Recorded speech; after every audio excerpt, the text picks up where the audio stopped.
tell us your name and your occupation? I am Dr. Charles Apoki. As a principal first in this session. Okay.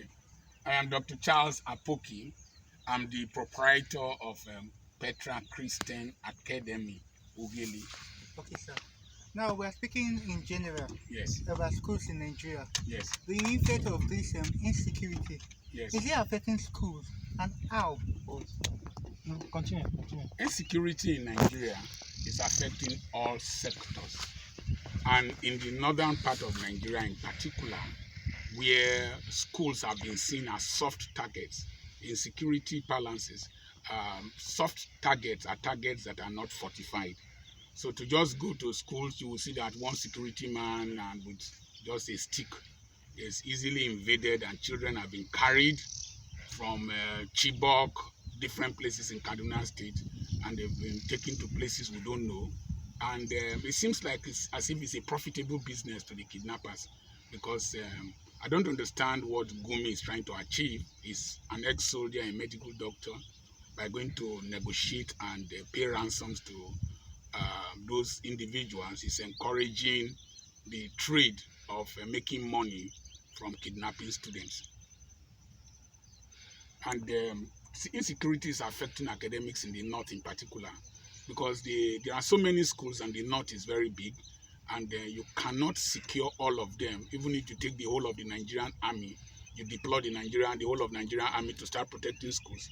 We don't have enough soldiers to protect the schools. So it's a very serious-minded issue. Instead of waiting for people are reluctant to send their children to schools. Some of the states want to close down all schools, boarding schools, and it will definitely affect academics. The most terrible thing is that the North has been backward academically, and it has been our desire that academics in the North should come up. I don't understand why people will now, in this 21st century, deliberately want to take our northern brothers backward. So it's affecting academics. If you remember, COVID-19 was there. Children didn't go to school for some time. Now kidnapping, I think, is a very bad precedence that we are setting, and a very bad influence on the children in the north in particular. But I heard that there was kidnapped recently somewhere in Delta State, Viriogo, and that the children resisted one way or the other. And I want to say that's quite brave of them. But it also shows that schools are soft targets, and the Delta State government should start taking precautionary measures. One of the things I want to suggest is that the vigilante groups in some of these communities should start securing these schools one way or the other, setting up security checkpoints close to the schools to protect our students and the parents and the teachers that work there. Yes, sir. One question. Now, looking at it, the educational sector is supposed to run a one curriculum system from both the north down to the south. Now, owing to the fact that educations have been put on hold in the north, does it tend to affect those in the south? Because now the south tends to want to run faster than the north. Would it put the south in hold for the meantime, going to that fact? No, you can't hold the people from progressing. When I appeared on your station, I was talking about this Boko Haram. I was talking about the headsmen. I said that the northern elites were not speaking out then, because it was affecting mostly churches and affecting Christians. Now it has affected every person in the north. We cannot hold the south backward because of the north. What they can do is that they can do catch up. They can do catch up with time. Where you can't. It's a fundamental right for our children to go to school here. And I think there are Southerners who are fighting the terrorists there. That's enough contribution that we can make.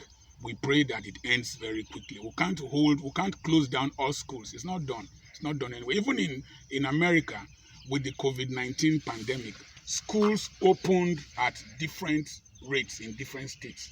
So you cannot subject one part of the country for the other, because there is crisis. If we have flood here, if there is flood in Patani and Pakiama or Goloha, will they stop schools in the north? It doesn't sound reasonable. Okay, sir. The last question. What of the victims of this kidnap are mostly females? Yes. So do you think that this is a way of stopping female education in Nigeria? You see, some of this, I don't have statistics to prove that it is mostly females.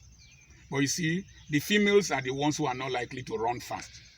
the females are the ones who might not have physical strength to resist. And some of these people are sexually starved individuals who have been living in camps, living in bush, living in several places. So they want to carry these females to marry them to themselves, you understand, and have rape and sexual intercourse with them, and sometimes to forcefully sell them across the border to other nations where they can go into sex trade and trafficking of females. So I agree that females have been the most vulnerable. I don't have the statistics, but it is a threat to female education. We are encouraging females to go to school. I was the guest speaker for Total E&P in Port Harcourt during the Women's Day celebration. And I was disturbed that at this stage where the theme is choose to challenge, people are tending to resist female education by frightening them. I think it's something that we have to rise up as a nation. Our military, our police, our communities must rise up and fight these terrorists. There are not many. We don't have more than 10,000 terrorists terrorizing this nation. It's just the will. It's just the will and the determination and the leadership to crush it. If we are serious, within 30 months, we'll crush, even 12 months, we'll crush whatever that is. The Nigerian army is very strong. We've gone to Lebanon, gone to Congo, gone to several places, gone to Yugoslavia, and done very well. If the will is there, there's nothing in Boko Haram and nothing in all these headsmen. The Chadian army, led by Gokoni Wedeye, or one of them, Hissen Habre, led by Hissen Habre, drove Boko Haram into our territory.